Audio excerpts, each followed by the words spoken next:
शिरपूर शहरातील करवण नाक्यावर आयोजित शिव महापुराण कथास्थळाची पाहणी करून समाधान व्यक्त करीत आयोजकांना व पोलीस कर्मचाऱ्यांना योग्य त्या सूचना दिल्या।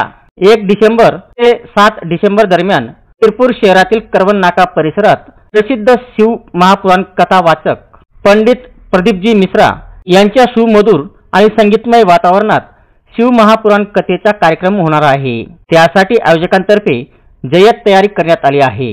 सदर कथा श्रवणासाठी 10 लाख भाविक येणार असल्याची माहिती आयोजकांच्या वतीने पोलीस प्रशासनाला देण्यात आली आहे।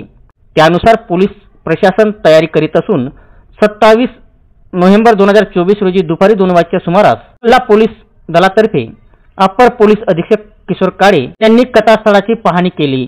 त्यांच्यासोबत उपविभागीय पोलीस अधिकारी सुनील गोसावी, शहर पोलीस ठाण्याचे प्रभारी पोलीस अधीक्षक जयपाल हिरे, डीएसबीच्या महिला अधिकारी आणि इतर अधिकारी व कर्मचारी उपस्थित होते। आज शिरपूर या ठिकाणी आम्ही सर्व पोलीस प्रशासन तसेच आयोजकांच्या वतीनं पंडित प्रदीपजी मिश्रा यांच्या शिव महापुराण कथेच्या अनुषंगानं पाहणी केली असता जवळपास एक 10 लाख लोकांचं नियोजन यांनी या ठिकाणी केलेलं आहे असं दिसून येतंय।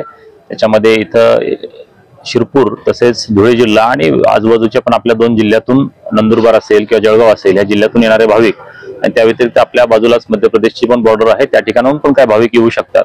तर त्या अनुषंगानं पार्किंगची देखील व्यवस्था केलेली आहे। 4 ठिकाणी पार्किंग आहे आणि त्या व्यतिरिक्त महामंडळाच्या पण बसेस आपण घेत आहोत। तर एकंदरीतच सर्व व्यवस्था या ठिकाणी चांगल्या पद्धतीने झालेली आहे। या संदर्भातला एक जो मास्टर प्लॅन असेल तो पण आयोजकांच्या समन्वयाने आम्ही तयार करत आहोत आणि सर्वच भाविकांना फक्त एकच आमचं आव्हान असेल की या निमित्तानं आपण येत असताना शक्यतो आपल्याजवळ कुठल्याही प्रकारच्या मौल्यवान वस्तू आपण बाळगू नयेत, ही एक आव्हान पोलीस प्रशासनाच्या वतीनं करतोय। आणि या ठिकाणी येत असताना शक्यतो महिला असतील किंवा त्यांच्यासोबत कोणी लहान मुलं असतील तर त्यांनी त्यांची विशेष काळजी घ्यावी आणि मुक्कामाला येणाऱ्या भाविकांनी विशेषतः जे बाहेरगावचे असतील त्यांनी देखील या पार्किंगच्या अनुषंगाने जिथे जी व्यवस्था केलेली असेल ती समजून घेऊन त्यानुसार पोलीस प्रशासनाला व सर्वच प्रशासनाला सहकार्य करावं एवढी एकच अपेक्षा व्यक्त करतो। थँक्यू।